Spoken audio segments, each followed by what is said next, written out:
ISA, ITC, JP Morgan, Júpiter, Larraín Vial, MCSI, Monte Capital, Nexus, NUAM, Pactia, Pay, Precia, Renta 4, S&P Dow Jones, Seguros Alfas, State Street, Sura, Temenos, Titularizadora, Banec, Vanguard, Yellowstone. Por supuesto, también a nuestros aliados, medios de comunicación, Bloomberg Línea, Blue Radio, Libreta de Apuntes, Noticias RCN y Red Más Noticias.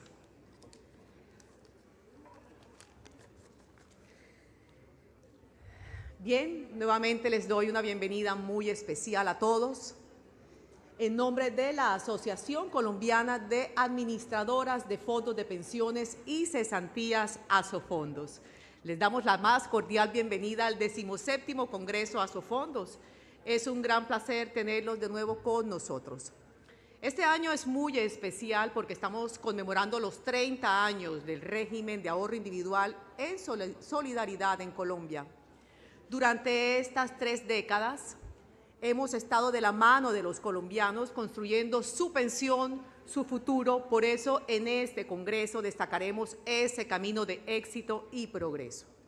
Asimismo, tendremos y contaremos con expertos nacionales e internacionales quienes compartirán su visión sobre los temas claves de la industria, las pensiones, el ahorro, los mercados financieros y, por supuesto, hablaremos de la coyuntura macroeconómica tanto local como global. Además, contaremos con paneles de discusión sobre la reforma pensional y estamos en compañía de expertos que nos compartirán sus visiones sobre lo que requiere el país para tener un mejor sistema pensional. Estoy segura de que estas discusiones serán enriquecedoras para todos ustedes. Antes de dar inicio oficial, nuevamente darle un agradecimiento muy especial a nuestros patrocinadores y a ustedes sugerirles mantener sus equipos de telecomunicación en vibración o silencio si es posible. Asimismo, recordarles que contaremos con traducción simultánea ambos días del Congreso. Aquellas personas que requieran los equipos de traducción, por favor solicitarlos al ingresar al salón con un documento de identidad. Y por la importancia de cada una de las conferencias del Congreso y con el ánimo de cumplir con los tiempos establecidos para cada una de ellas, seremos muy puntuales durante estos 2 días, así que también les pedimos una especial colaboración.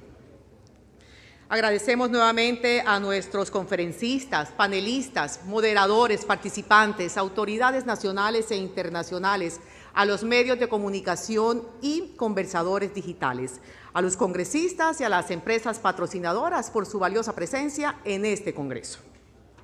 Como ya les mencioné anteriormente, nuestros patrocinadores, muchísimas gracias por estar con nosotros. Bien, los invito a que suban sus comentarios en redes sociales usando el hashtag #Congreso Asofondos 2024. Asimismo, que nos sigan en nuestras redes sociales. Recuerden que para nosotros es muy importante esa interacción con ustedes constantemente. Y bien, les tengo una muy buena noticia. ¿Quién se quiere ganar un Apple Watch? ¿Nadie? Participo yo entonces. ¿Quién se quiere ganar un Apple Watch? Ok, frente a ustedes tienen, es muy fácil. Durante estos 2 días del evento, ITC Soluciones Tecnológicas dejará un ticket sobre sus mesas. Quiero que me muestren si lo han visto. Tienen un código de barra para escanear, por favor. Solo tienen que escanear este código QR del ticket y completar el formulario. Y, por supuesto, estarás participando. Así que, gracias, Patri. Aquí tenemos. Para los que no lo han visto, de pronto lo tienen debajo de algunos papeles. Vamos a participar, por supuesto, el segundo día, hacia finales del día, estaremos comunicando quién será el feliz ganador o ganadora. Para dar entonces inicio oficial a nuestro Congreso, quiero invitar a quienes nos acompañan en la instalación del evento. Señor Leonardo Villar, gerente del Banco de la República, por favor, adelante. Señora Mónica Higuera, directora de la Unidad de la Regulación Financiera. Señor César Reyes, director de lavado de activos de la Superintendencia Financiera de Colombia.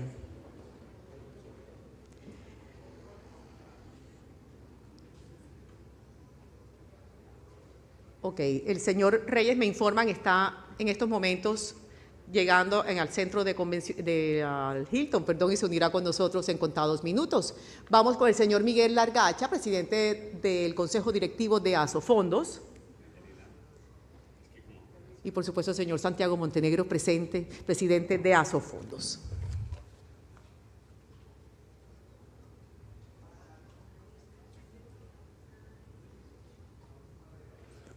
Una bienvenida muy especial a todos ustedes. Y cedo entonces la palabra al señor Miguel Largacha, presidente del Consejo Directivo de Asofondos. Ya estamos en el protocolo del sonido. Sí, del sonido, sí señor, aquí lo esperamos, no se preocupe. No me puedo ir porque me tiene agarrado aquí.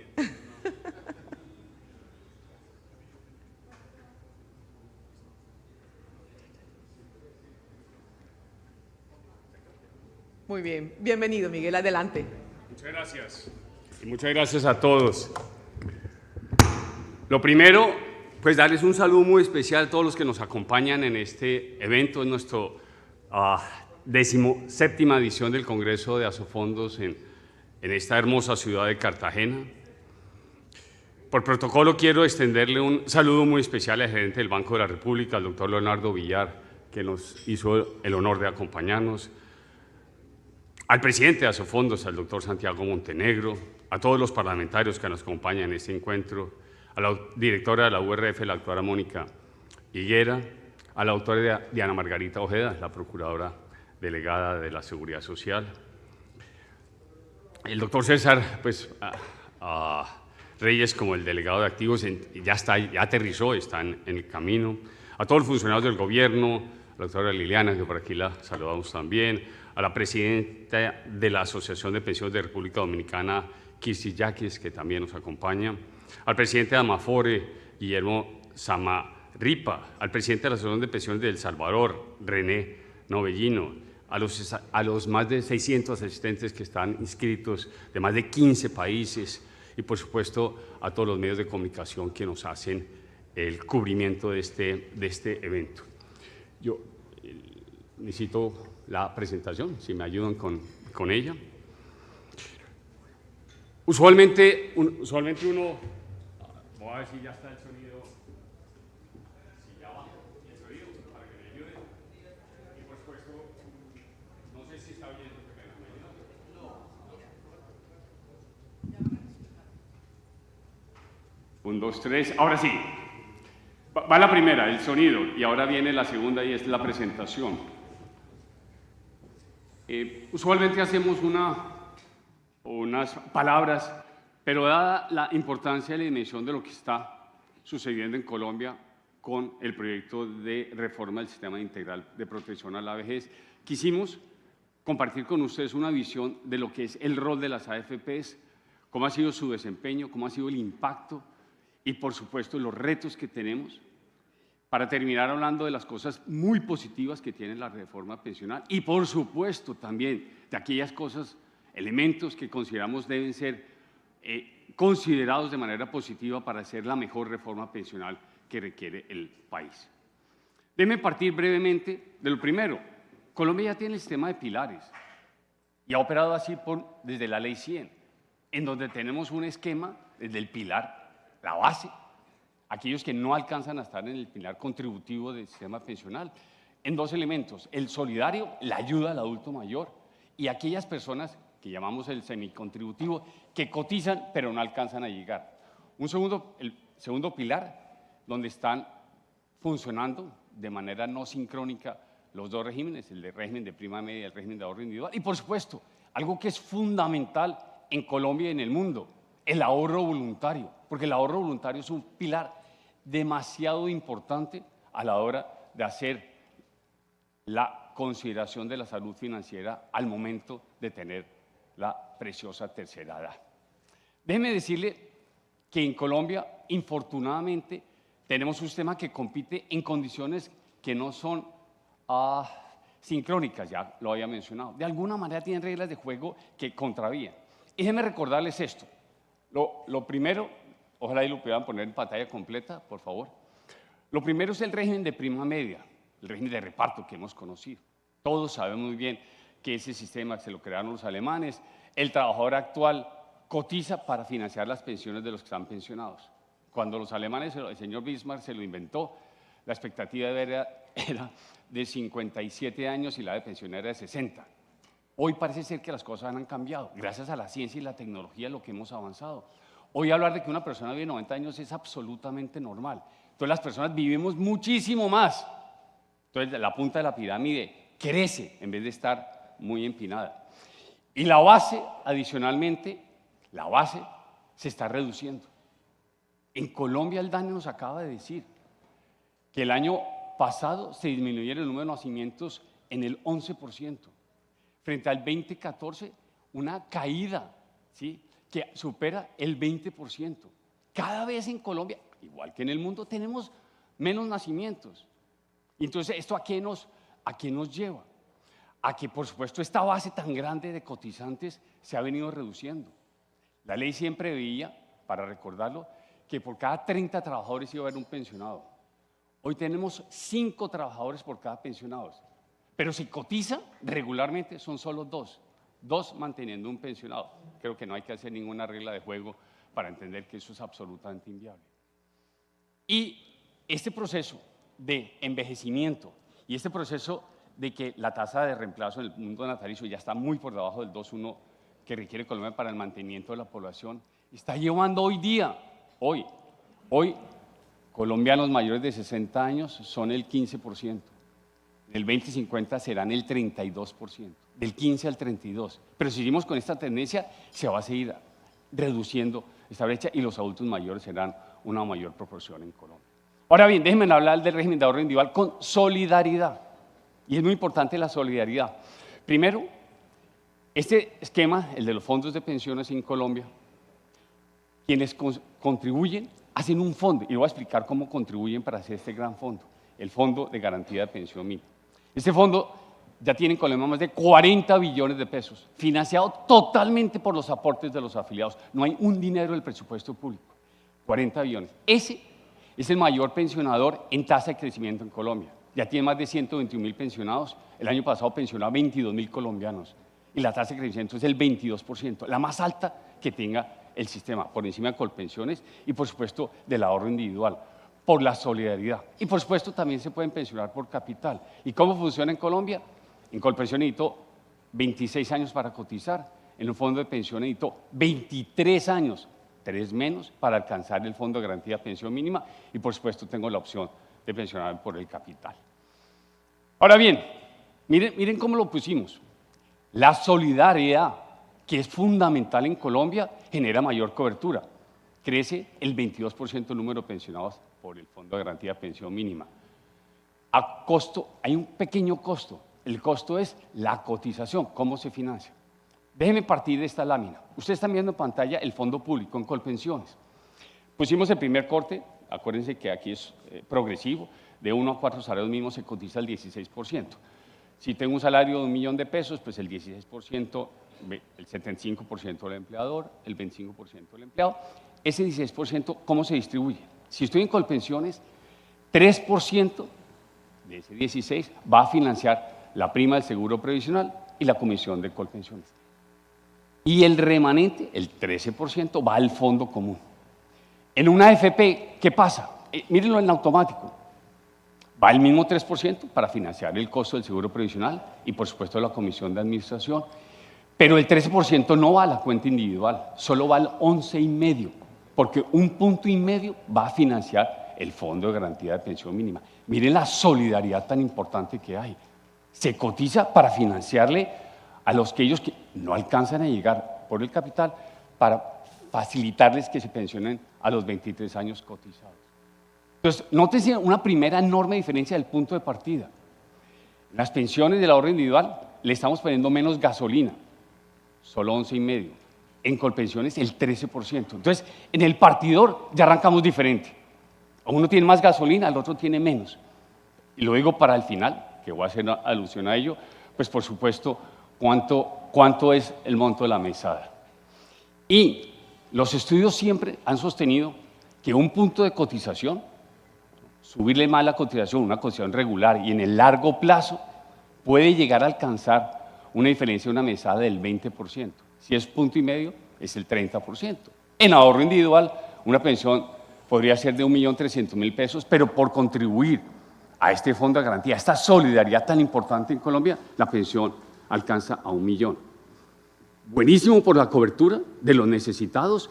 Infortunadamente, un esfuerzo de que quien cotiza va a tener una menor pensión. Porque es que a nosotros cuando nos dicen, pero ¿por qué si dos personas en igualdad de circunstancias cotizan, tienen el mismo salario, una pensión en Colpensión es tan distinta de una pensión de ahorro individual? Es que esa pregunta es obvia. Y la respuesta empieza por esto: le echamos menos gasolina. Y además en Colombia, todos lo sabemos, pero solo por recordar, en Colombia, no me han puesto el reloj, entonces yo necesito reloj, si no, sí, por favor. En Colombia, el sistema público escoge el mejor de los dos caminos, pero usualmente es el promedio de los últimos 10 años cotizados para establecer el salario, el IBS, el famoso, el ingreso base de liquidación. Entonces, si yo me gano, por ejemplo, los primeros 16 años de mi vida laboral, de esos 26, y me gano 5 millones de pesos, déjeme poner un ejemplo, y tengo la fortuna que los últimos 10 años subí a ganarme el doble, 10 millones de pesos en promedio, por favor. Se cogen solo los últimos 10 y le regalan a uno los 5 millones adicionales, como si uno hubiera cotizado por esos adicionales. Yo he tenido afiliados que me dicen, ¿eso es cierto? Le digo, en Colombia sí, en otras partes del mundo no lo es. Entonces, una segunda razón por la cual, y lo vamos a resaltar, los subsidios en Colombia son tan importantes y las pensiones públicas pueden llegar a alcanzar una pensión que supera cualquier pensión justa actuarialmente. Ahora bien, tenemos muchos roles, uno fundamental, y este foro sí que lo sabe, la rentabilidad.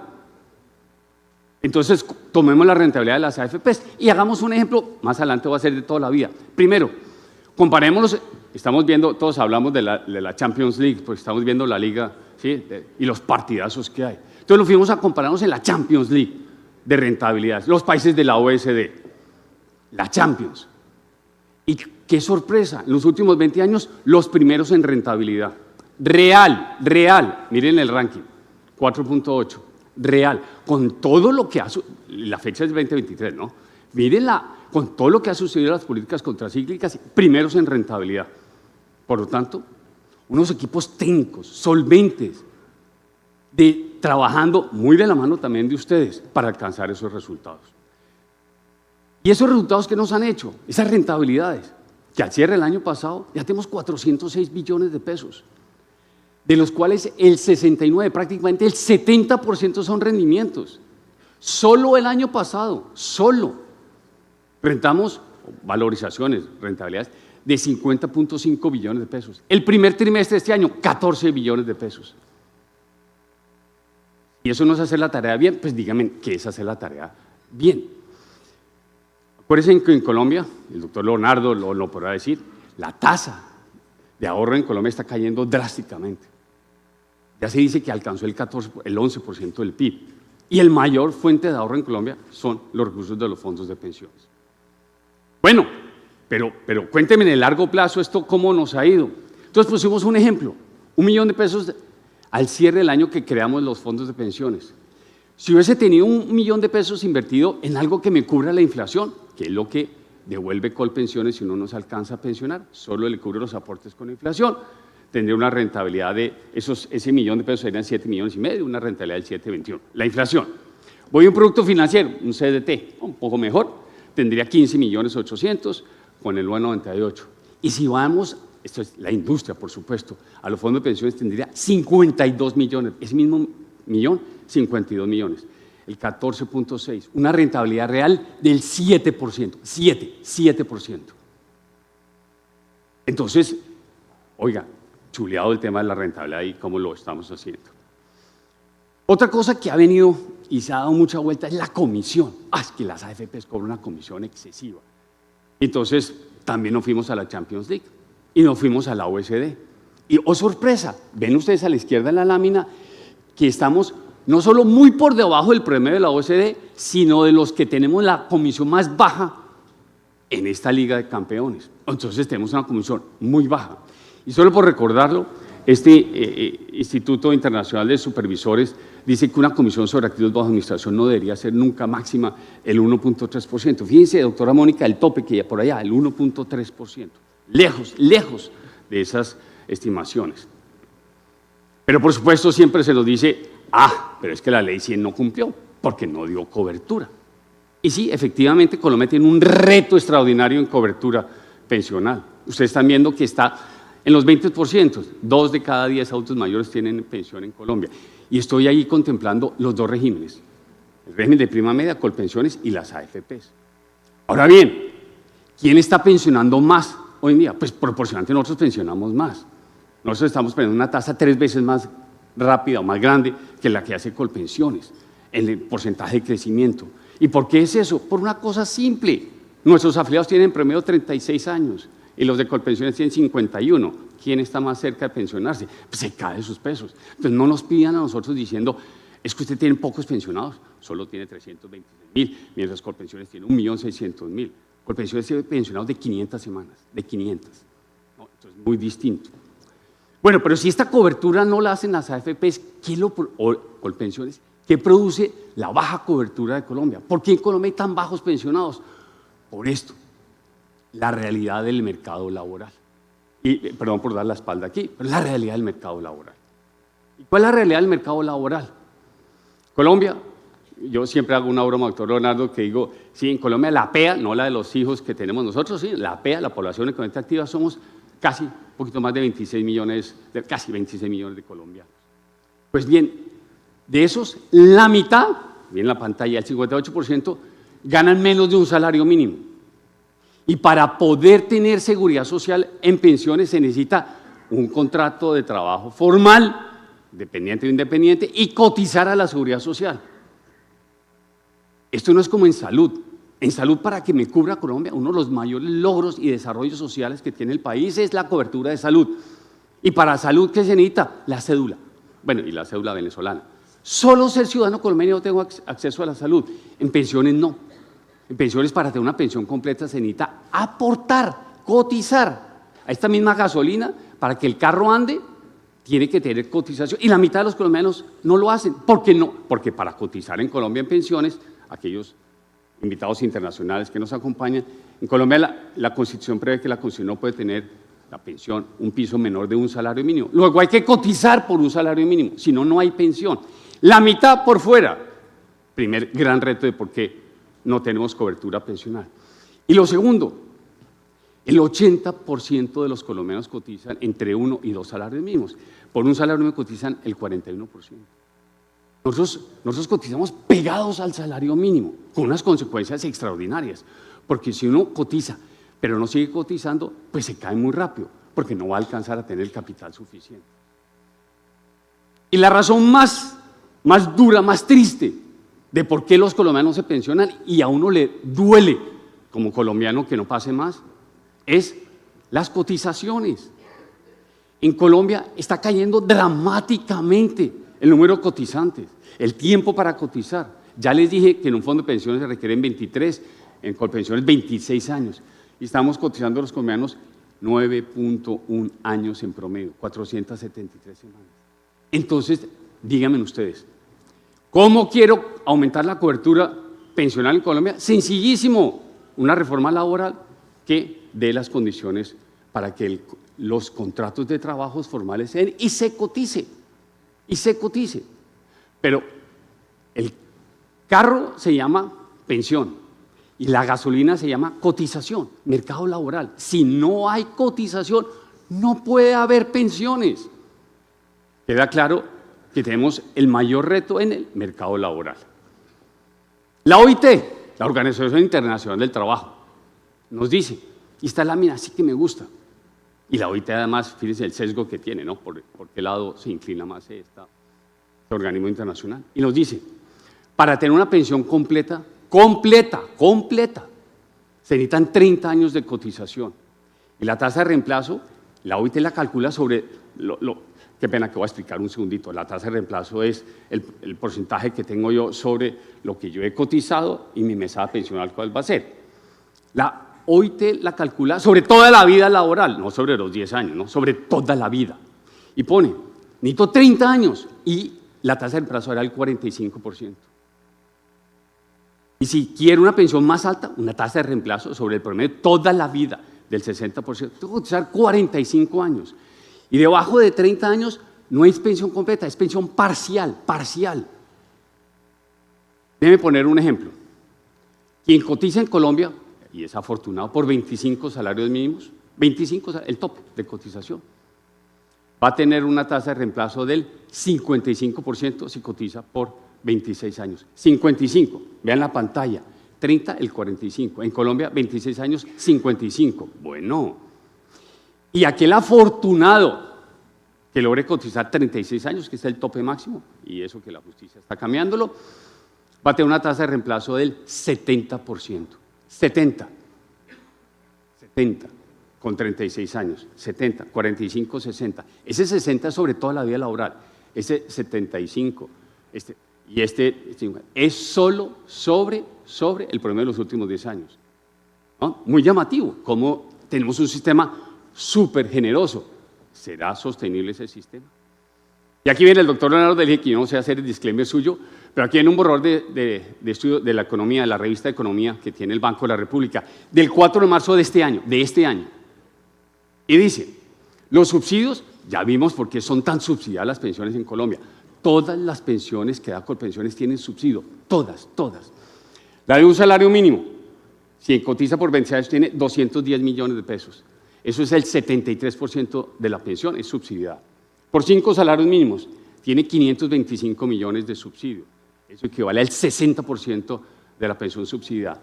Por 1.800, por 25 salarios mínimos, aquellos afortunados tienen un subsidio de 1.800 millones de pesos, equivalente al 40, más o menos el 43%, 45% de la pensión.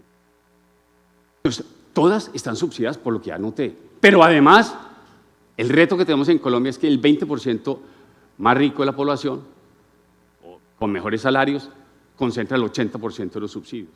Un subsidio significa que una persona que cotiza en un fondo de pensiones por 25 salarios mínimos, el día que se pensione, le entregan un cheque y lo ponen en la cuenta individual por 1.800 millones de pesos. ¿Alguien puede competir con ello? Que me lo digan a mí y me expliquen cómo puede llegar a ser. Por eso, la enorme bondad que tiene la reforma laboral. Ahora bien, dada esta generosidad del sistema de reparto colombiano, por los altísimos subsidios, la carga fiscal de la nación es enorme. Mire la cifra, el total del presupuesto general de la nación son 64 billones de pesos, con una tasa de crecimiento del 28%. En Colombia la educación tiene en presupuesto 70.5 billones de pesos, cubre a 10 millones de colombianos.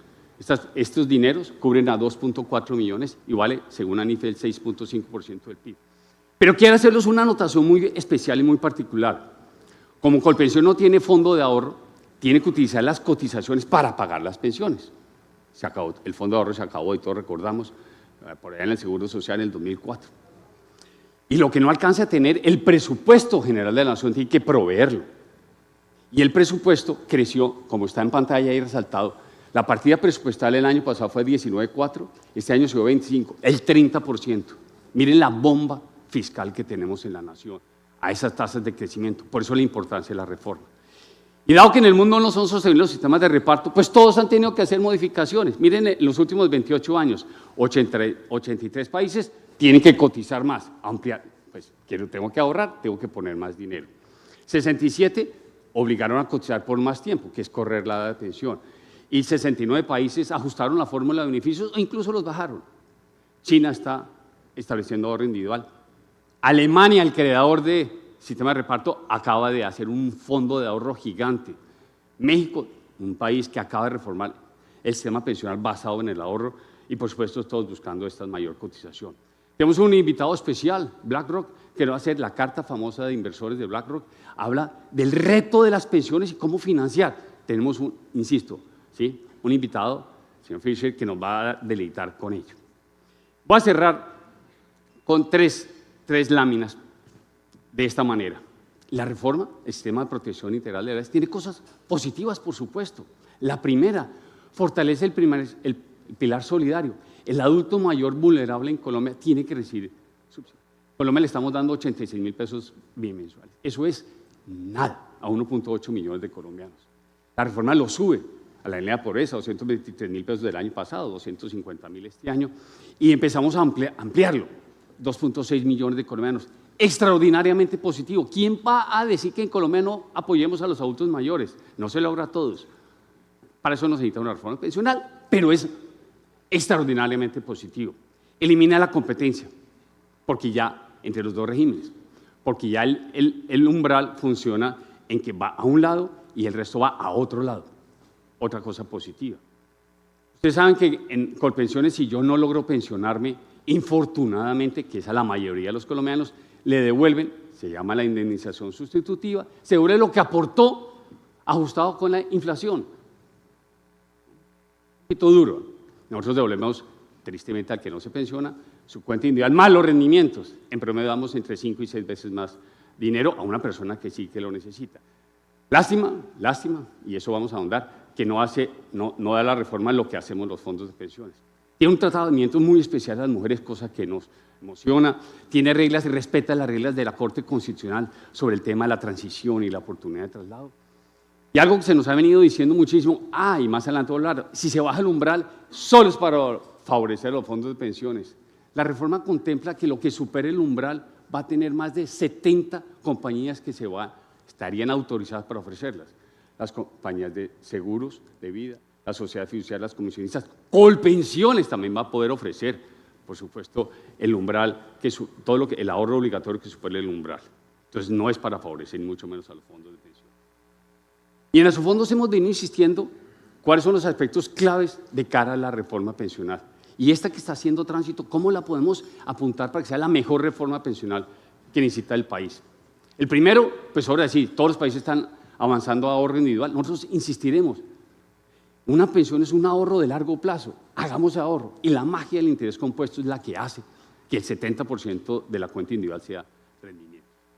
Ahora bien, si el Congreso insiste y acepta la propuesta del gobierno que debe haber un umbral, hemos dicho por arriba y por abajo que debería ser un umbral de un salario mínimo, por varias razones. La primera, como todos los afiliados que tenemos al fondo de pensiones van a quedar cobijados con la reforma, una persona que cotice por 25 salarios va a recibir también el mismo subsidio que una persona que cotice por 3 salarios mínimos. Y eso no es equitativo. Si bajamos el umbral, le vamos a dar subsidio al que lo necesita, no al que no. Y eso es supremamente importante. Segundo, obviamente es menos costosa la reforma y menos la carga fiscal. Y tercero, al hacer esto, se está permitiendo que el componente de ahorro sea en el largo plazo mucho más positivo. La CARF ha calculado que si hacemos eso, bajar el umbral, vamos a permitir que el ahorro nacional en los 2060 sean 36% más alto en proporción al Producto Interno Bruto. Por supuesto, el mercado capital actuando, independiente de quién lo gestione. Y este umbral de un salario mínimo no lo estamos diciendo solo en Asofondos. La CARF, un organismo del Ministerio de Hacienda, ANIF, FEDesarrollo, los centros de pensamiento, hasta Mauricio Olivera, el anterior presidente de Colpensiones, todos acuden a eso. El fondo de ahorro debe crecer escúcheme que me devuelva, debe ser un salario mínimo y por supuesto se tiene que ahorrar. Las cotizaciones son para pensiones, no para utilizarlas bajo ningún punto de vista en gasto corriente. El fondo de ahorro debe crecer en el tiempo. La CARF ha estimado, señores, que en el 2050 se acaban las cotizaciones y el fondo empieza a decrecer y en el 2064 se acaba. Se acaba. No es que se va, le falta un poquito, se acaba. Entonces, en el 2064 nos tenemos que encontrar aquí todos, no estaremos, ¿no? Algunos, otros sí, pero algunos estaremos diciendo, ¿y ahora qué vamos a hacer? No existe en el mundo un sistema de ahorro cuyo fondo se agote en el tiempo, tiene que ser permanente en el tiempo. Y por supuesto, la gobernabilidad del mismo. Yo sé que al doctor Leonardo no le gusta esa propuesta que hay en una ponencia alternativa de que sea el Banco de la República, pero necesitamos gobernanza para este fondo de ahorro. Va a manejar más dinero ese fondo de ahorro que lo que hoy tenemos las AFPs combinadas. Por lo tanto, las reglas de buen gobierno son absolutamente necesarias para el mismo. Hemos dicho, respetar la propiedad de los ahorros que son de cada cuenta individual y otorgar beneficios por lo menos iguales a los actuales en el pilar semicontributivo. Ya vimos que nosotros devolvemos los rendimientos últimos 20 años, una tasa real del 4,8% o toda la vida del 7%.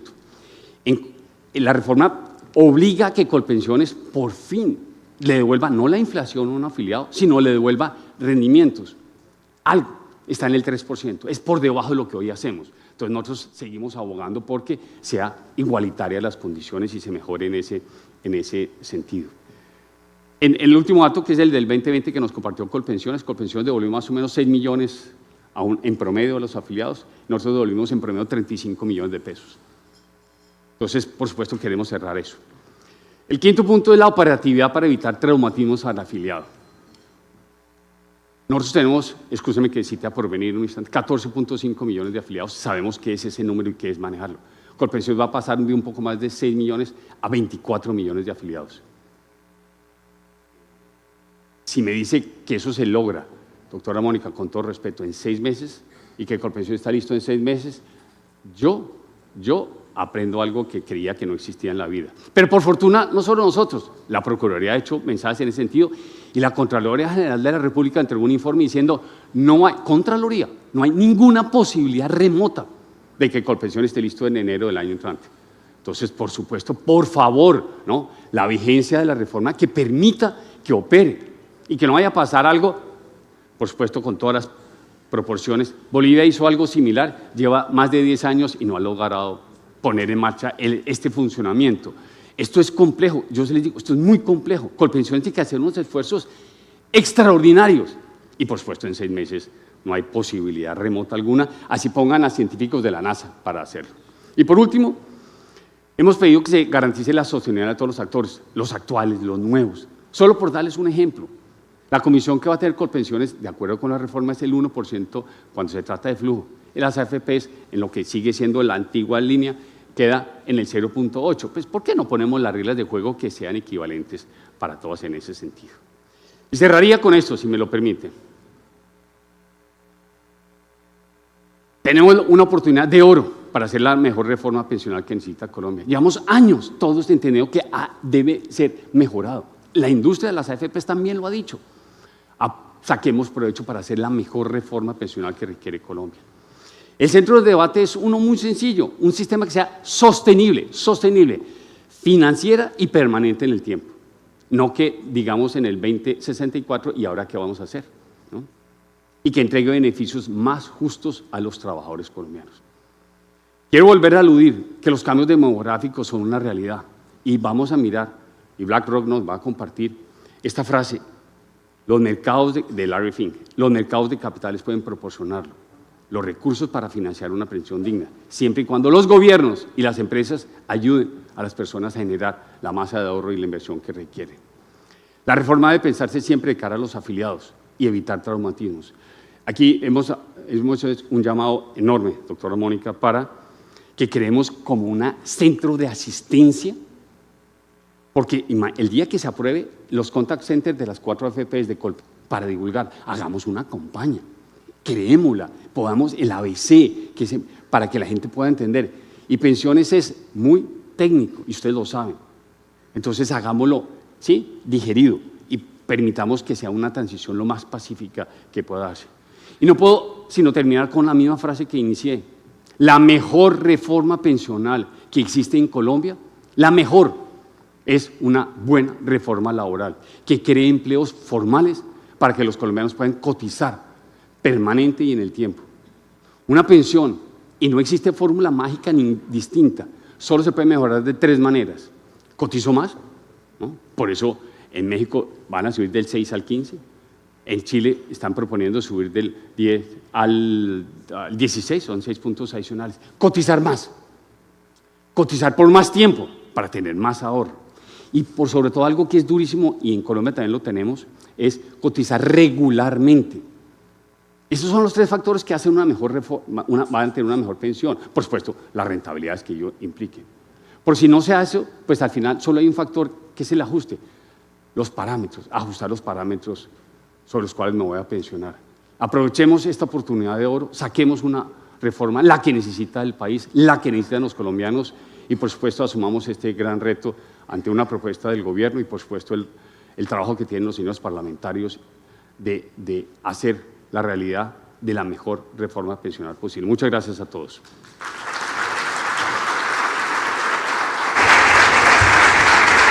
Muchísimas gracias, señor Largacha.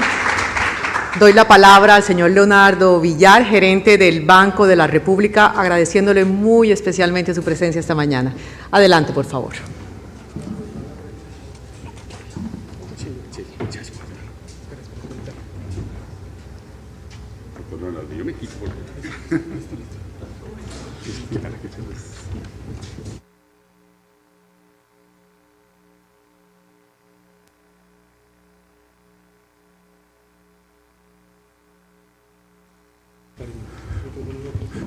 Bueno, muy buenos días a todos. Ante todo, un agradecimiento muy especial a Sofondos por esta invitación. Un saludo al doctor Miguel Largacha, al doctor Santiago Montenegro, a Mónica Higuera, la doctora Mónica Higuera, directora de la ORF, y obviamente a todos los funcionarios de los fondos de pensiones y a todas las personas que están aquí presentes y que van a estar en los muy interesantes seminarios, conferencias de hoy y mañana. Por razones que ustedes comprenderán, no voy a hablar del tema de pensiones, me voy a referir a la coyuntura macroeconómica y la política monetaria en Colombia en lo que va corrido de esta década y en particular lo que está sucediendo en la actualidad. Tanto en Colombia como en la mayor parte de los países del mundo, las condiciones macroeconómicas han sido extraordinariamente tormentosas desde comienzos de la presente década y han obligado a adoptar políticas monetarias particularmente drásticas. En 2020 tuvimos la pandemia y la necesidad de adoptar una política monetaria fuertemente expansiva, que en el caso de Colombia se reflejó, entre otras, en una reducción de las tasas de interés de política hasta 1.75%, el nivel más bajo en los ya más de 100 años de historia del Banco de la República. Desde 2021, la situación fue muy diferente. La inflación empezó a aumentar en un contexto de recuperación económica más acelerado del que se esperaba a nivel local y también a nivel global. La política monetaria tuvo que empezar a apretarse de manera importante en todos los países. Los ajustes al alza fueron más acelerados en las principales economías de América Latina, todas las cuales iniciaron su ciclo de endurecimiento de la política en 2021. Brasil comenzó en marzo de ese año, mientras que México, Chile, Perú y Colombia lo hicieron en junio, julio, agosto y septiembre respectivamente, varios meses antes de las economías avanzadas, que solo lo hicieron en 2022, después del estallido de la guerra en Ucrania. Como ustedes saben muy bien, la tasa de interés de política del Banco de la República fue aumentada de forma drástica a lo largo del año y medio comprendido entre septiembre de 2021 y abril de 2023. Durante ese periodo se completó un aumento de 11.5 puntos porcentuales, llevando la tasa desde el 1.75% hasta 13.25%. Se trató del proceso de ajuste más fuerte de la política monetaria que ha tenido lugar durante el presente siglo y desde que el banco adoptó la estrategia de inflación objetivo que hoy guía nuestras decisiones. Los efectos de ese aumento de la tasa de interés sobre la demanda agregada, las importaciones y el crédito, entre otras variables, empezaron a sentirse con claridad desde el último trimestre del 2022, un año después de que empezamos a endurecer la política monetaria. Esos efectos son en general rezagados, dolorosos y ciertamente impopulares. Y lo que hace las cosas más complejas, los impactos sobre la inflación se producen con un rezago aún mayor.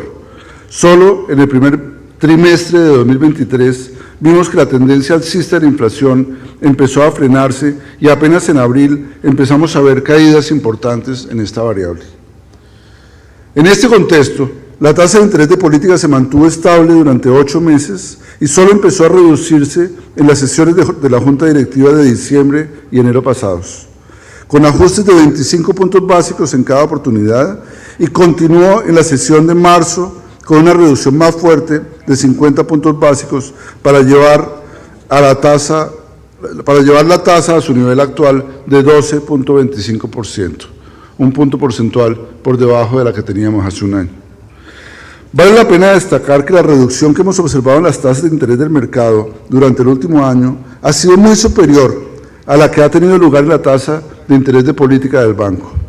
Mientras esta última se encuentra, como lo dije, un punto porcentual por debajo de los niveles que tenía hace un año, la tasa de captación de CDTs bajó en más de 3 puntos porcentuales entre marzo de 2023, cuando estaba cercano al 14% en promedio, y marzo de 2024, cuando se encontró por debajo del 11%. Las tasas de colocación de créditos del sistema financiero también se han reducido en mayor grado que la tasa de interés de política del Banco de la República, y lo mismo sucede con las tasas de interés de los títulos de deuda pública. Así, por ejemplo, la tasa cero cupón de los TES a plazo de 10 años es actualmente de 10.5%, inferior en cerca de 2 puntos porcentuales a la que se observaba un año atrás. Esto significa una reducción en el costo anual de fondeo del gobierno a plazos de 10 años sustancialmente mayor que la reducción en la tasa de interés de política del Banco de la República, que, debe recordarse, se refiere a operaciones de financiamiento a un día de plazo.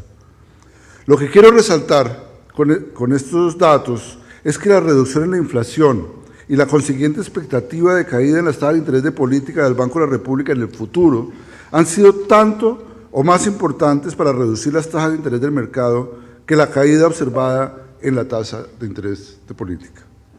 Dicho de otra forma, la reducción cautelosa en las tasas de interés ha ayudado a reducir en mayor grado las tasas de interés de captación a plazo y las tasas de fondeo de los agentes económicos, en la medida en que ella ha ido de la mano con el mensaje de que la inflación seguirá bajando. Bajo esta premisa, permítanme hacer algunos comentarios sobre la información que tenemos actualmente acerca de la actividad productiva y el empleo, antes de pasar a hablar en mayor detalle sobre el comportamiento de la inflación y las expectativas sobre la misma. La economía colombiana experimentó en 2023 una desaceleración algo más fuerte de lo que estaba previsto. Para el año completo el crecimiento terminó en 0.6%, una cifra inferior al 1% que proyectaba el equipo técnico del banco y bastante más baja de la que estimaban casi todos los analistas. Debo recordar y decir muy expresamente que ese 1% que proyectaba el equipo técnico del banco no lo proyectaba el mes anterior, lo proyectaba un año y medio antes. Desde mediados de 2022, el banco veía necesario que el crecimiento bajara a un nivel del 1% y proyectaba que eso iba a suceder, en parte por una política que redujera un ritmo de crecimiento de la demanda que estaba superior al 10% en términos reales y que estaba creando toda suerte de desequilibrios y obviamente presiones inflacionarias. Es importante reiterar que en buena medida la desaceleración observada en 2023 con respecto a 2022 estaba prevista, como acabo de decir.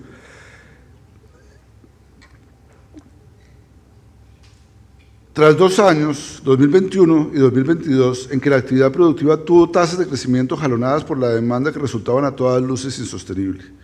El crecimiento real del PIB fue casi 11% en 2021 y 7.3% en 2022. Lo sucedido en 2021 puede entenderse como el rebote tras una caída dramática en 2020 y no se aleja demasiado de lo sucedido en otros países, pero la cifra tan alta de 2022 llama mucho más la atención, tanto cuando se la mira en términos históricos como en comparación con lo sucedido en el resto del mundo. La demanda creció ese año, ya lo dije, a un ritmo superior al 10% en términos reales y generó fuertes desequilibrios en diferentes frentes. Por un lado, el crecimiento tan acelerado de la demanda no pudo ser atendido con producción nacional y se reflejó en aumentos de las importaciones y en un déficit en cuenta corriente de la balanza de pagos de 6.2% del PIB. Por otro lado, el exceso de demanda se convirtió en caldo de cultivo para las presiones inflacionarias. El endurecimiento de la política monetaria y el consiguiente aumento de las tasas de interés empezó a manifestarse desde los últimos meses del 2022 y de manera mucho más clara a lo largo de 2023, en un menor dinamismo de la demanda que cayó en 3.8% y en un ajuste de los desequilibrios que acabo de mencionar. El déficit en cuenta corriente de la balanza de pagos bajó a 2.7% del PIB, lo cual hace que Colombia actualmente requiera menos financiamiento internacional y sea mucho menos vulnerable a las condiciones financieras internacionales y a la percepción de los mercados sobre el país. La caída en la demanda explica en alto grado la desaceleración en el ritmo de crecimiento de la actividad productiva, la cual se manifestó de manera particularmente fuerte en la manufactura, la construcción y las ventas del comercio, para las cuales hemos visto cifras negativas de crecimiento con respecto a los niveles atípicamente observados un año atrás. Resulta importante observar, sin embargo, que cuando se descompone la contracción de la demanda, el comportamiento del consumo de los hogares fue radicalmente diferente al de la inversión.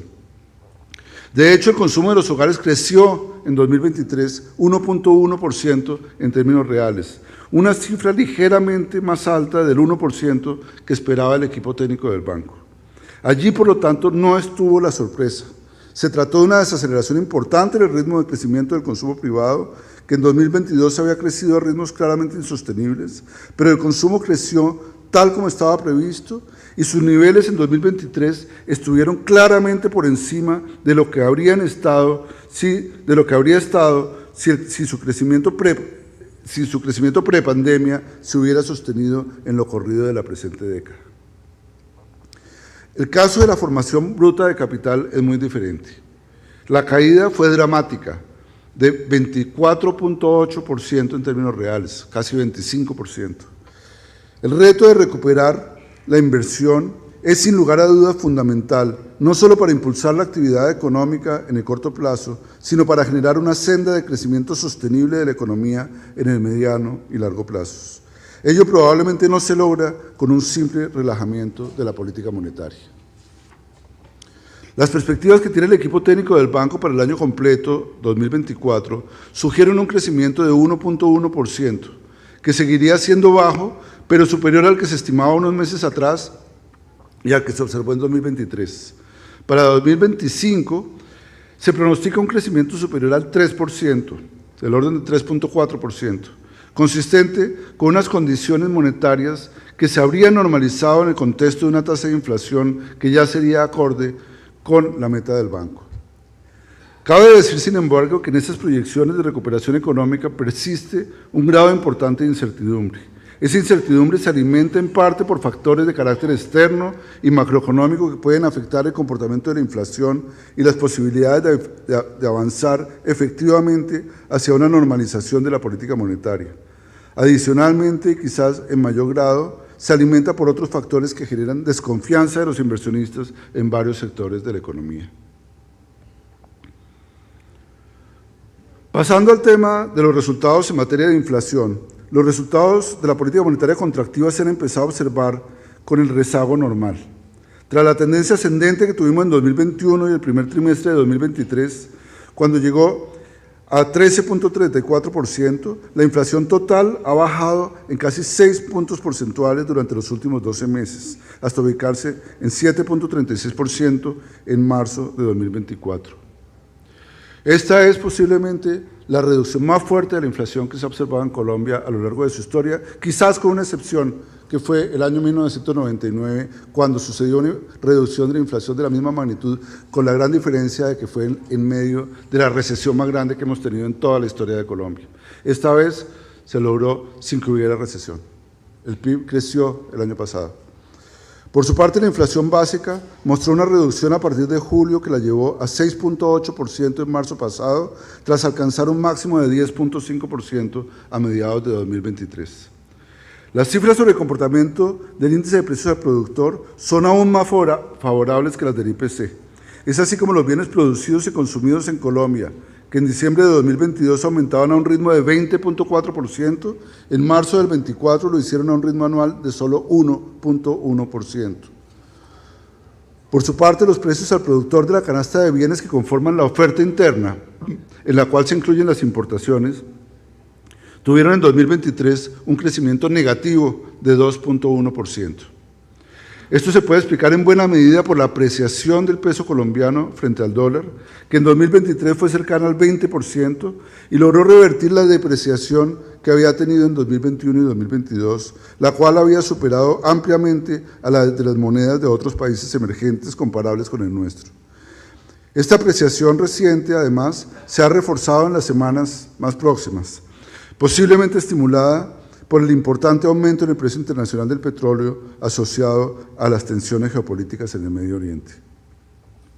Los resultados en materia de reducción de la inflación son particularmente destacables cuando se tiene en cuenta que ellos se dieron a pesar del fuerte incremento que tuvieron los llamados precios regulados, que en 2023 llegó al 17.2% y todavía en marzo de 2024 alcanzaba el 15.8%, casi 16%.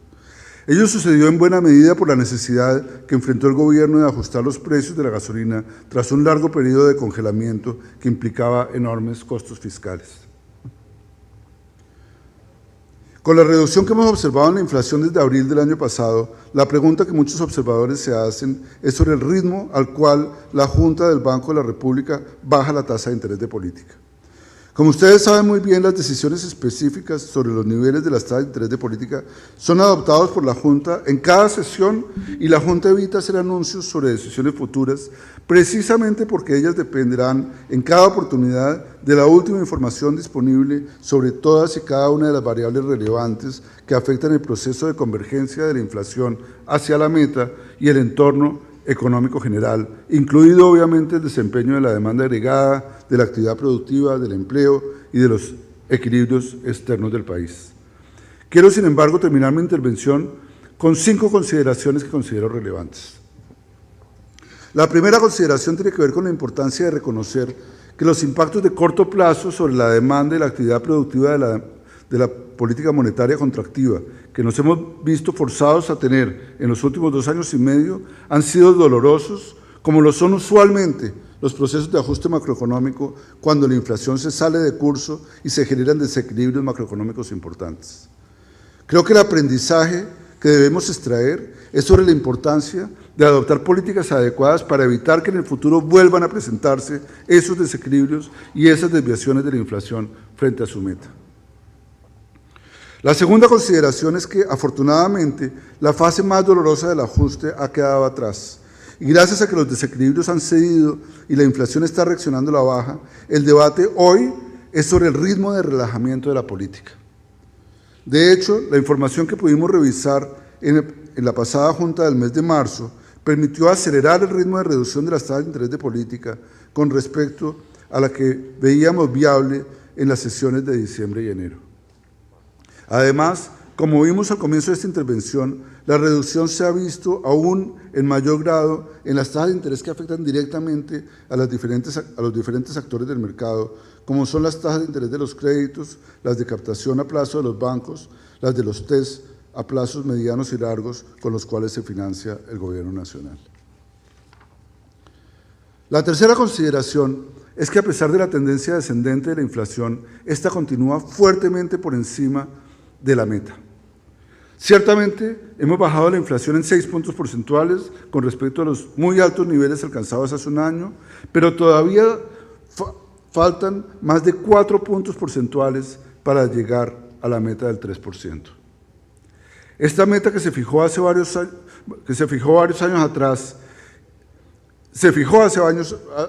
años atrás y no solamente es similar a la que tienen muchos países similares al nuestro, sino que es consistente con la posibilidad de tener tasas de interés en niveles sosteniblemente bajos.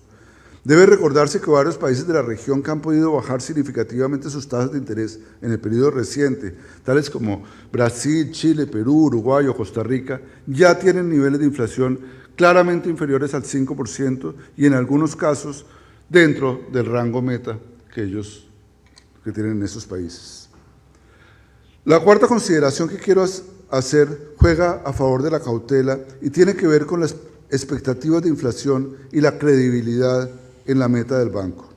Para que la reducción en las tasas de interés de política sea percibida como sostenible, requiere que ella sea consistente con menores expectativas de inflación y con el cumplimiento de la meta dentro del plazo previsto de 12 a 18 meses anunciado por la Junta el pasado mes de noviembre. Esto es, que se cumpla con la meta antes de mediados de 2025.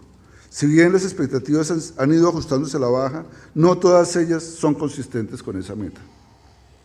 Las expectativas de inflación implícitas en los precios del mercado de la deuda pública, los precios de mercado de la deuda pública se han ajustado significativamente a la baja, pero hasta el momento el ajuste ha sido insuficiente.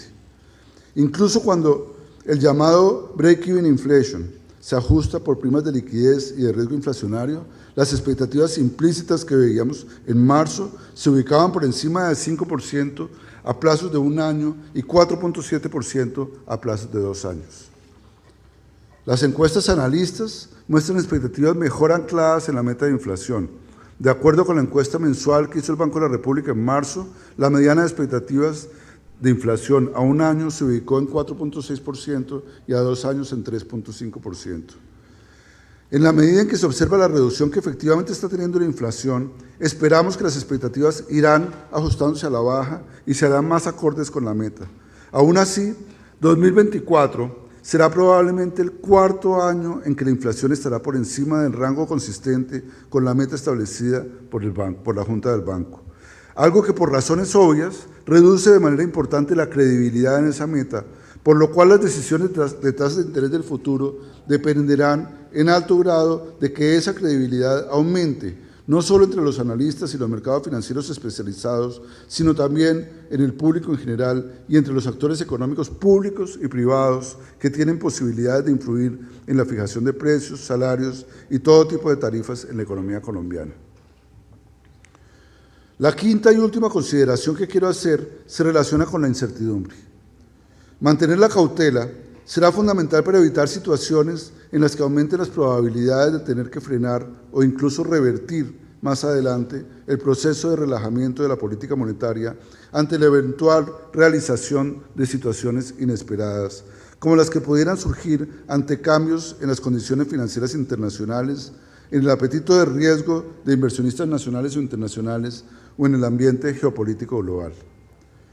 Los márgenes de riesgo implícitos en la deuda pública colombiana han venido disminuyendo de manera importante en el último año y ello se ha unido a fenómenos como el importante repunte que ha tenido el precio de nuestras exportaciones petroleras para explicar un proceso de apreciación del peso que contribuye a reducir las presiones inflacionarias y facilita en principio el proceso de relajamiento de la política monetaria. La incertidumbre en estos frentes es, sin embargo, muy grande y las decisiones deben tener en cuenta las posibilidades de que factores externos cambien en el futuro por razones ajenas a la política del Banco de la República. Termino diciendo que en la Junta Directiva del Banco de la República hay plena conciencia sobre los beneficios que tendría contar con unas tasas de interés más bajas en la economía colombiana, vis a vis las que hoy estamos observando. El debate no es ese.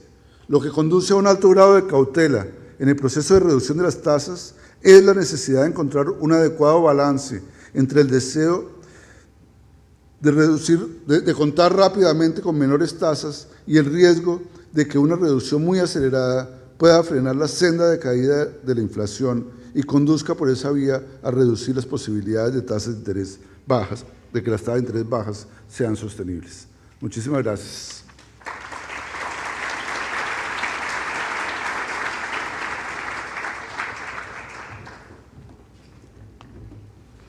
Muchísimas gracias, señor Villar.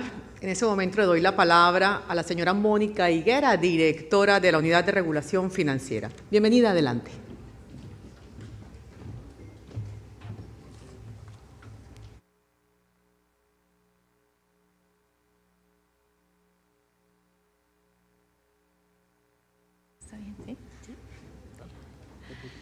Muy buenos días para todos, para todas. Estoy muy complacida de poder acompañar los 30 años de Asofondos.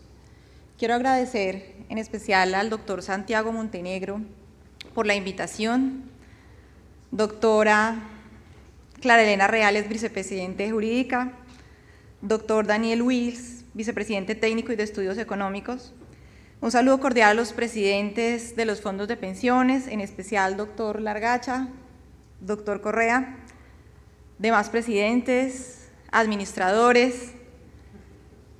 Un saludo especial para el doctor Villar y el delegado de la superintendencia, doctor César Reyes.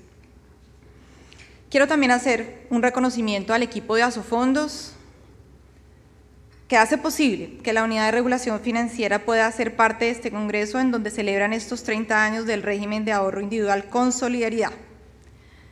Que la Unidad de Regulación Financiera esté presente hoy aquí es fruto del trabajo técnico basado en el diálogo fluido que hemos sostenido con el gremio a lo largo de su historia y de la nuestra comunidad. La Unidad de Regulación Financiera es la entidad de carácter técnico adscrita al Ministerio de Hacienda, encargada de preparar la normativa para el sector financiero y, por supuesto, será la entidad encargada de acompañar la implementación de la reforma pensional. En estos valiosos minutos quisiera enviar 3 mensajes importantes a todos los asistentes de este congreso. En primer lugar, el trabajo técnico de la unidad es un activo importante para el sector y este continuará y se fortalecerá de cara a la modernización de la regulación. Número 2. Durante estos años se han adelantado intervenciones regulatorias para avanzar en la solución de varios de los problemas que afectan a este mercado. Número 3. Hacia adelante existen importantes desafíos asociados a la modernización de la regulación del sector que debe adelantarse con o sin reforma pensional.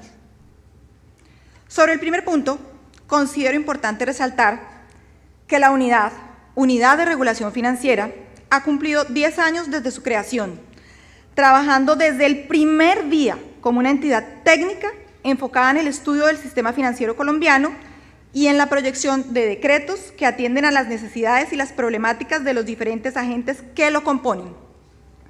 Fruto de estos esfuerzos por parte de los equipos técnicos de la unidad, se han desarrollado marcos normativos que profundizan y potencian a los mercados financieros, promoviendo a su vez la estabilidad financiera y el manejo adecuado del ahorro público. En este punto, me resulta necesario resaltar la importancia que tiene dentro del ciclo de producción normativa el intercambio de ideas y análisis que se mantienen en la unidad con la industria, los gremios que la representan y el público en general. Durante el transcurso de esta década, la unidad ha mantenido abiertos los espacios de diálogo con diferentes actores del sector, siempre sobre la base del intercambio de ideas, sustentado en argumentos técnicos y los diagnósticos basados en datos.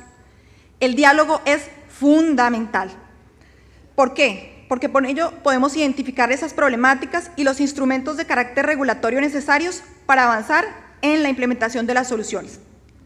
Es grato saber que las entidades reconocen a la unidad por su carácter técnico y quisiera manifestar que la unidad mantendrá su visión respecto a la construcción de marcos normativos modernos, eficientes, que promuevan el desarrollo de los mercados, la oferta de servicios de calidad a los usuarios y el manejo prudente de los ahorros.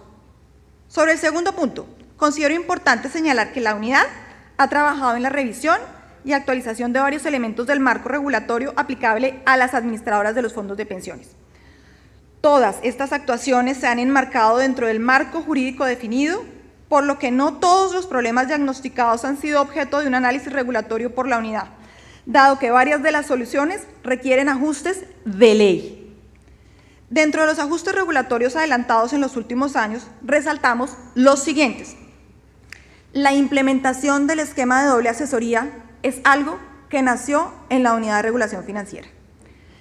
Las definiciones del patrimonio técnico y el patrimonio adecuado. La definición del marco regulatorio aplicable a los fondos que conforman el esquema multifondos. La definición de las reglas de asignación por defecto para los afiliados dentro del esquema multifondos. La definición del régimen regulatorio para el Fondo Especial de Retiro Programado. La reglamentación del esquema de cobertura al riesgo de deslizamiento para las aseguradoras que ofrecen rentas vitalicias. La revisión de los regímenes de inversiones del esquema multifondos. Esta revisión ha permitido la inclusión de nuevas clases de activos admisibles, la revisión de algunos de los límites y la autorización para que en determinados casos sea la junta directiva de la entidad, con el acompañamiento de sus órganos y comités de apoyo, quienes definen los límites máximos de exposición para ciertos activos. La reglamentación de la Ley 2112 del 2021 sobre las condiciones para un nivel mínimo de inversión de fondos de capital privado. La incorporación de la metodología del valor activo neto para el cálculo de la rentabilidad de los fondos y su rentabilidad mínima.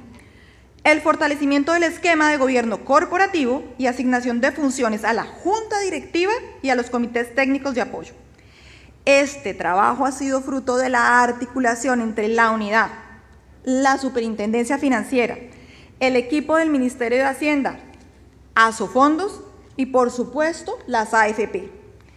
Sobre este recuento de trabajo adelantado por la unidad en estos años, quisiera aprovechar la oportunidad para mencionarles sobre un proyecto de decreto que promueve el fortalecimiento de la base de emisores, la diversificación de los inversionistas y, por consiguiente, la liquidez del mercado de capitales, dado la importancia que tiene para el Gobierno Nacional, dentro de sus objetivos de política pública, el fortalecimiento del mercado de capitales como un elemento de instrumento de crecimiento, desarrollo de la economía, fuente de financiamiento del sector productivo y un mecanismo de ahorro e inversión para los diferentes tipos de inversionistas del país.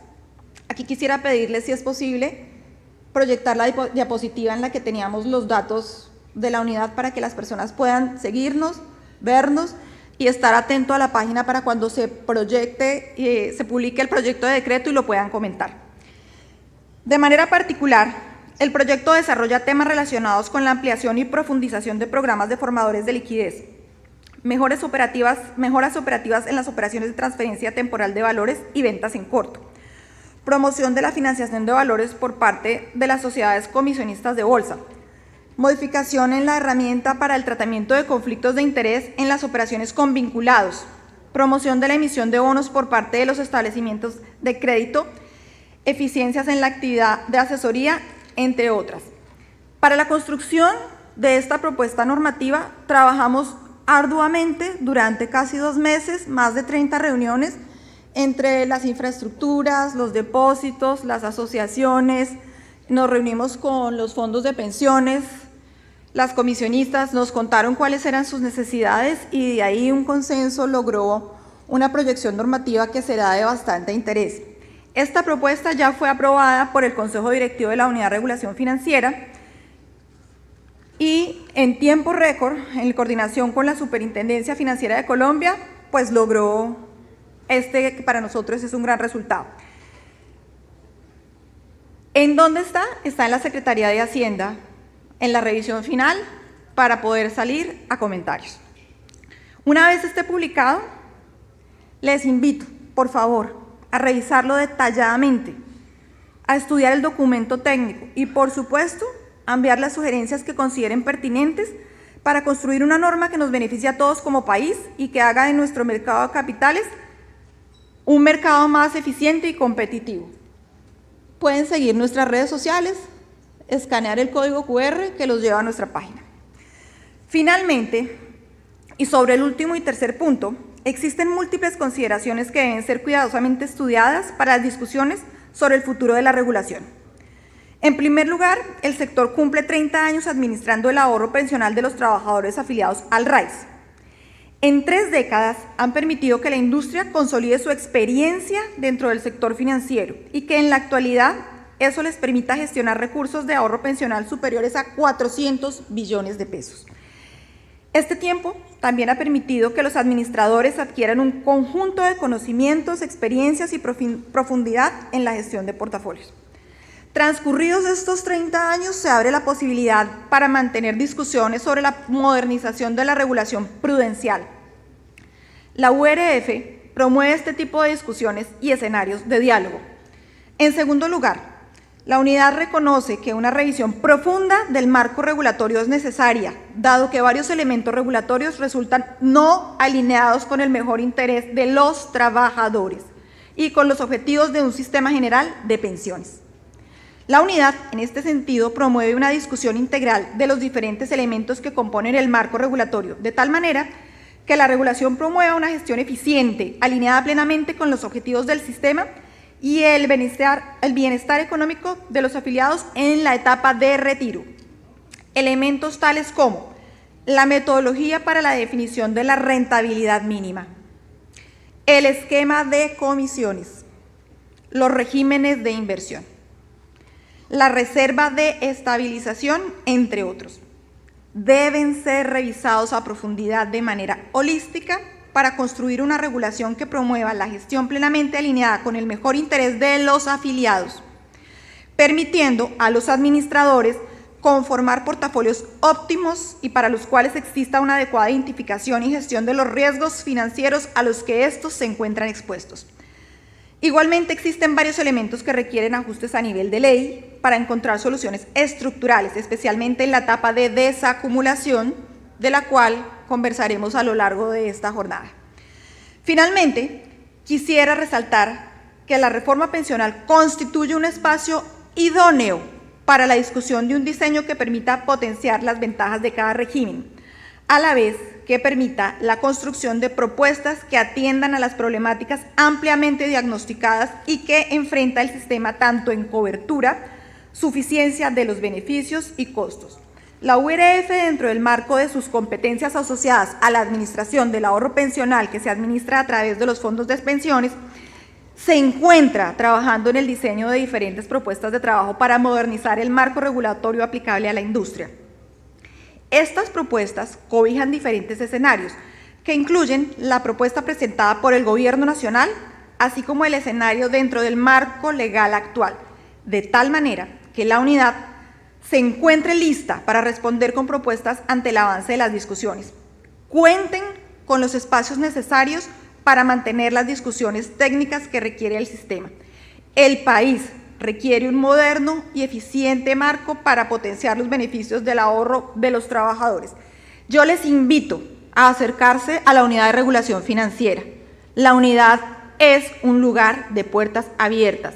Lo pueden decir los asistentes que están acá presentes y que han tenido la oportunidad de acompañar las conversaciones.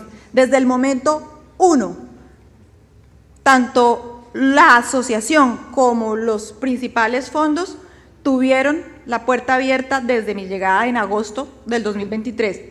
El doctor Correa, el doctor Largacha, el doctor Montenegro, su equipo, el autorregulador del mercado de valores aquí presente, Fasecolda, Asobancaria, Asobolsa.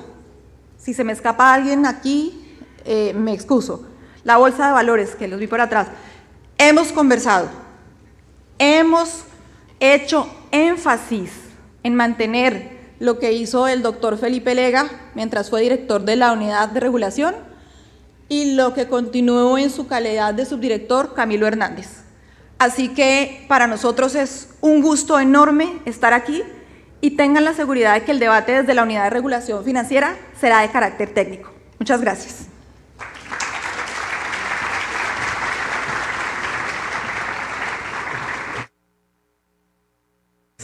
Muchísimas gracias, señora Higuera. Damos la palabra al señor César Reyes, director de lavado de activos de la Superintendencia. Bienvenido, adelante. ¿Perdón? Delegado. Tenía el libreto. Muchas gracias. Tenía el libreto, director. Sí, lo sé. Buenos días, casi que no llego.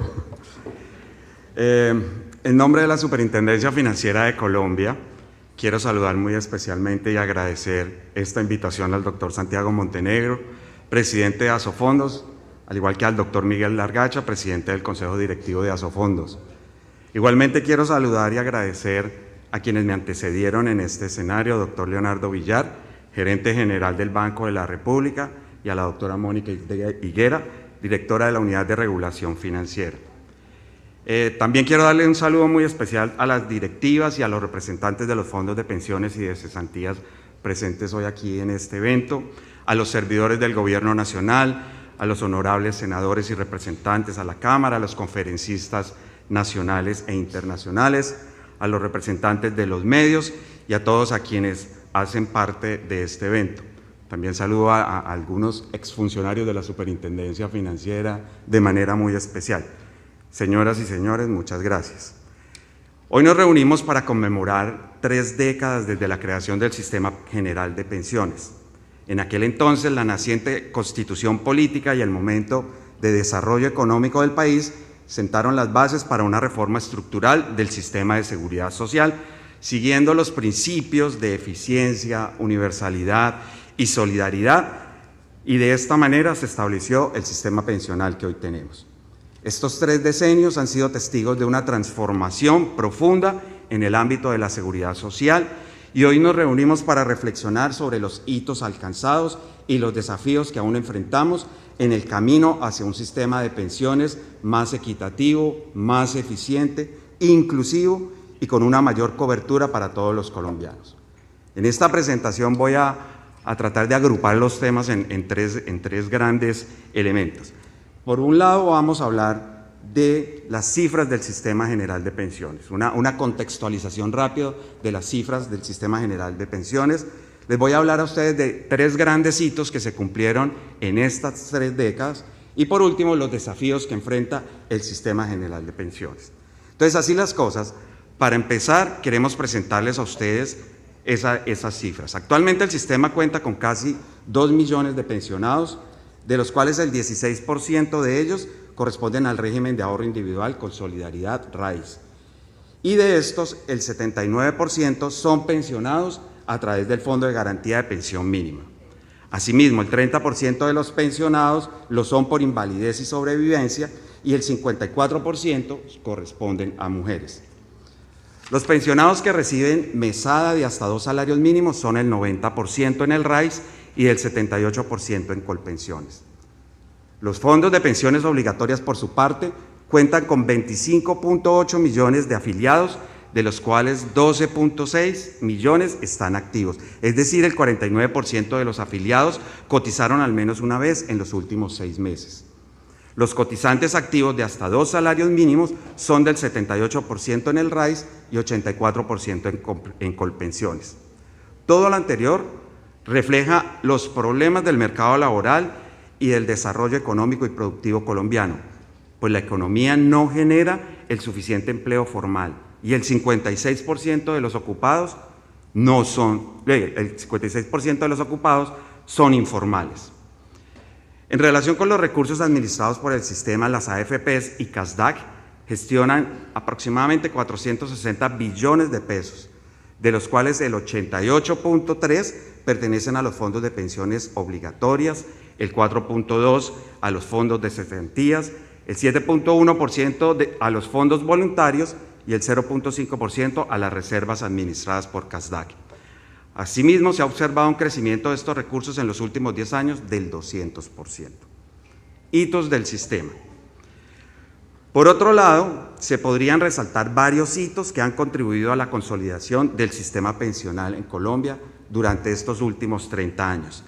Sin embargo, desde la Superintendencia Financiera nos vamos a enfocar en 3 grandes logros que desde la perspectiva del supervisor han sido fundamentales en la consolidación institucional, organizativa y administrativa del sistema, así como en el desarrollo de mecanismos de ahorro voluntario para la protección de la vejez.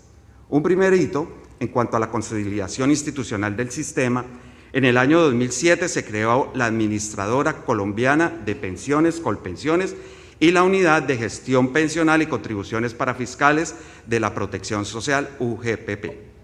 Estas entidades han permitido racionalizar y mejorar la eficiencia de la administración pública, garantizando el cumplimiento de las obligaciones pensionales y fortaleciendo la gestión de fiscalización y cobro de aportes parafiscales, promoviendo una cultura de cumplimiento en el pago de aportes al sistema de protección social, brindando seguridad y confianza a todos los colombianos.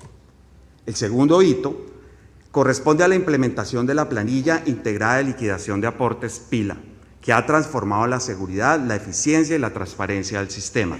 La PILA, como ustedes la conocen, simplificó y agilizó los procesos de recaudo y el pago de cotizaciones, así como la dispersión de pagos y la entrega de información asociada. Esto ha contribuido claramente a controlar la elusión y la evasión de aportes a la seguridad social y para fiscales. El tercer hito que quisiéramos resaltar desde la Superintendencia Financiera es la implementación en el año 2014 del mecanismo de los beneficios económicos periodos, también conocido como BEPS, cuyo objetivo es mejorar las condiciones de vida de los adultos mayores más vulnerables mediante el ahorro voluntario. A enero de 2024 el mecanismo cuenta con aproximadamente 1 millón de vinculados con aportes y ha otorgado más de 49.000 rentas, logrando ahorros por más de 500.000 millones de pesos. Ahora bien, después de reconocer y de resaltar estos hitos alcanzados en los últimos 30 años, me parece importante resaltar cuáles serán los desafíos que tenemos para desarrollar el sistema y hacerlo más equitativo. Un primer reto es el de la tasa de reemplazo del RAIS, que son consideradas muy bajas.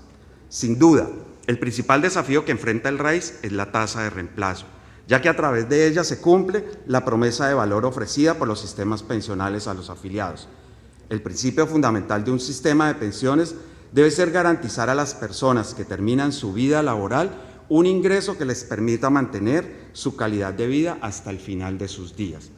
Por lo tanto, se convierte en el objetivo primordial garantizar tasas de reemplazo adecuadas para asegurar la eficacia y la equidad del sistema pensional, por cuanto las actuales están muy por debajo de las otorgadas por Colpensiones, lo que está produciendo un desplazamiento continuo y creciente de afiliados del RAIS al régimen de prima media por obvias razones. La forma como estas tasas de reemplazo se pueden aumentar es a través de los rendimientos abonados por la gestión de inversiones y el aumento en las tasas de ahorro. Por el lado de los rendimientos, si bien en estas 3 décadas se ha observado una gestión de portafolios destacada por organismos internacionales como la Organización para la Cooperación y el Desarrollo Económico, OCDE, aún queda un largo camino por recorrer para aumentar la tasa de reemplazo y promover y transformar el mercado de capitales nacional a través de la realización de las inversiones en Colombia. Este hecho constituye un reto adicional para las administradoras de continuar gestionando y acrecentando el ahorro de los colombianos por medio de una asignación estratégica y táctica con el nivel de riesgo de cada uno de los fondos administrados. Por el lado del ahorro, se han creado incentivos fiscales para ahorrar en los fondos voluntarios de pensiones. Sin embargo, estos no han sido suficientes para aumentar el nivel de ahorro pensional en el país, pues hoy los fondos voluntarios administran 27.7 billones de pesos. Las bajas tasas de ahorro del país son el reflejo del elevado consumo las bajas tasas de ahorro en el país son el reflejo del elevado consumo, las tasas de desempleo e informalidad laboral. El 92.5% del Producto Interno Bruto se destina al consumo y la tasa de ahorro se sitúa en un modesto 7.3% del mismo. Por otro lado, durante el año 2023, los recursos cotizados a las AFPs ascendieron a 33.5 billones, lo que representa aproximadamente el 2.1% del PIB. Es evidente que si persiste esta tendencia de consumo sin un incremento en el ahorro, no vamos a poder desarrollar la economía ni los mercados de capitales. Por lo tanto, es necesario aumentarla para lograr una tasa elevada de inversión doméstica que posibilite un crecimiento elevado para superar así la pobreza y la inequidad. Una fuente de ahorro es el ahorro pensional, siempre y cuando éste no se destine a inversiones en el exterior, sino a inversiones domésticas. En el ámbito internacional se ha adoptado un enfoque innovador para promover el ahorro mediante políticas diseñadas para abordar la inconsistencia intertemporal entre el consumo presente y el consumo futuro. Por ejemplo, algunas jurisdicciones han desarrollado mecanismos para alinear el ahorro futuro con el consumo presente a través de las compras con tarjeta de crédito, de manera tal que se destine automáticamente un porcentaje de la compra hacia la cuenta del ahorro pensional. También algunas jurisdicciones han establecido programas de matching contribution, donde el gobierno o los empleadores complementan el esfuerzo del ahorro de los trabajadores mediante un aporte adicional complementario a aquel realizado por el trabajador. Desde la perspectiva del supervisor, estas iniciativas podrían servir como base para orientar las políticas que generen incentivos al ahorro a largo plazo en Colombia, lo cual contribuye y constituye un pilar fundamental para el desarrollo económico sostenible. Segundo desafío, las administradoras como gestoras de información. Con frecuencia se pasa por alto la labor que desempeñan las administradoras de los fondos de pensiones y de cesantías en la gestión de la información, ya que la atención suele centrarse en la gestión de portafolios. No obstante, es fundamental reconocer que las administradoras de los dos regímenes pensionales llevan a cabo procesos operativos diarios para abordar una amplia variedad de casuísticas operativas. Estos procesos son cruciales para la consolidación de la historia laboral que los colombianos encuentran reflejada en sus extractos pensionales. Más que un simple requisito administrativo, esta labor constituye un pilar fundamental para garantizar la equidad, transparencia, seguridad y precisión en el cálculo de las pensiones. Para alcanzar este objetivo, la Superintendencia Financiera ha acompañado el continuo fortalecimiento de los procesos y tecnología por parte de los administradores y por parte de Colpensiones en su búsqueda de ser más eficientes y oportunas. Sin embargo, es crucial reconocer que la demanda de los consumidores por procesos más ágiles y en línea sigue en aumento. Por lo tanto, se hace necesario seguir innovando tanto los procesos como la tecnología utilizada para asegurar que el sistema de pensiones pueda adaptarse a las necesidades cambiantes y proporcionar un servicio de calidad que satisfaga las expectativas de los afiliados.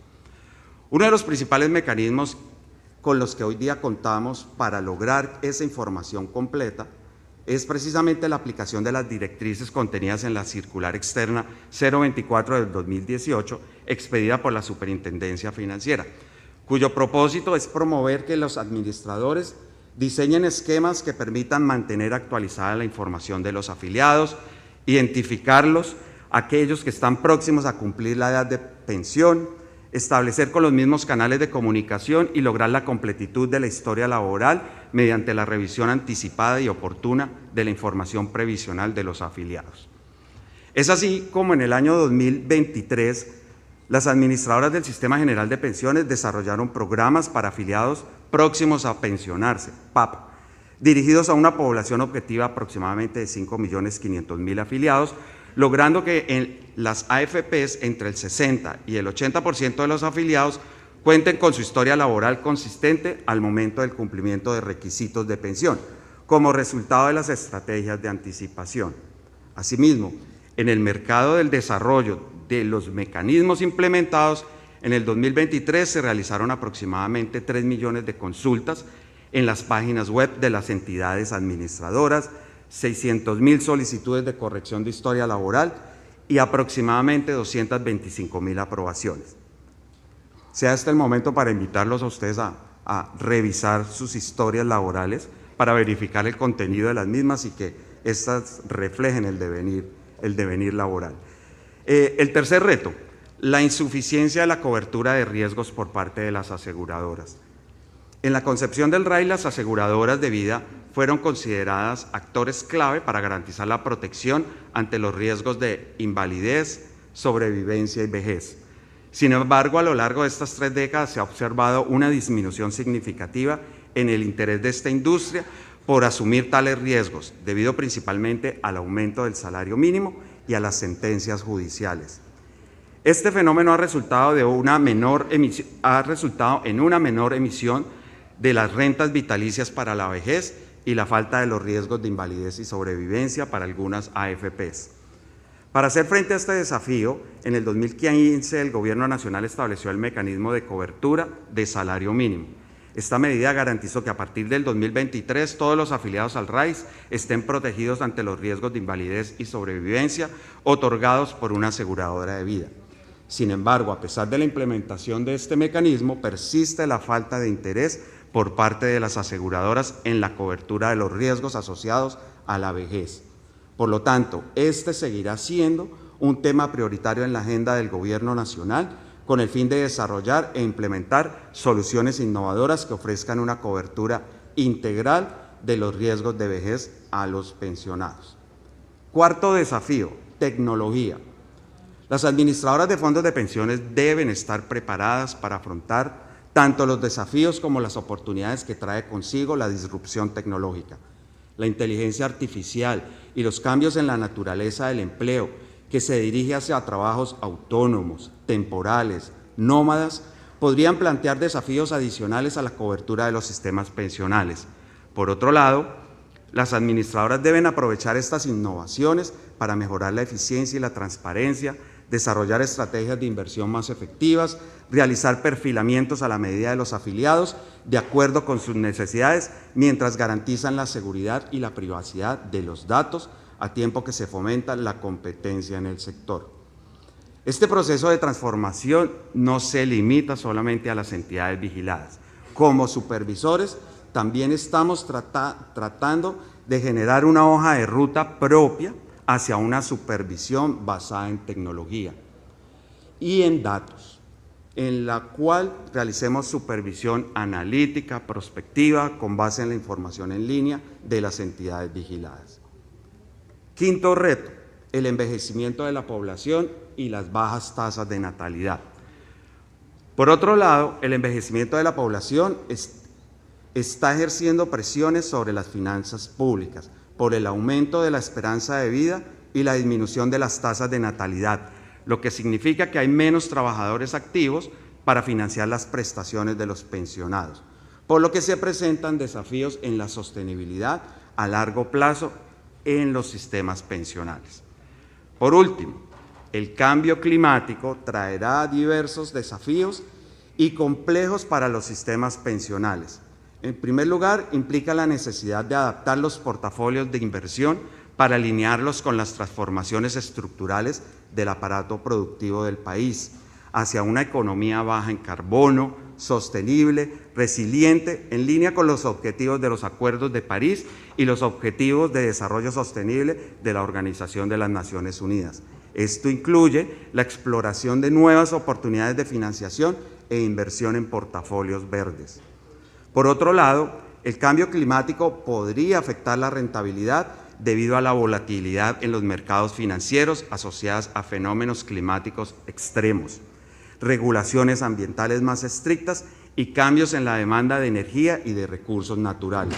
Además, tales circunstancias podrían influir en la longevidad de la población, ya que condiciones adversas deteriorarán la salud o aumentarán el riesgo de desastres naturales, impactando así la esperanza de vida de las personas, los cálculos actuariales y la sostenibilidad financiera de los sistemas pensionales.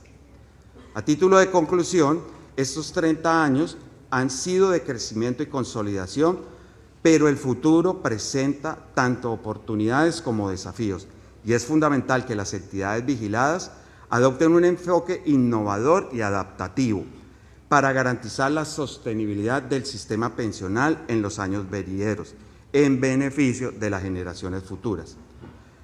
Seguro estoy que con el compromiso y la colaboración de todos ustedes se lograrán superar los desafíos y construir juntos un sistema de pensiones más equitativo, eficiente, inclusivo y con una mayor cobertura para todos los colombianos. Muchas gracias por su atención.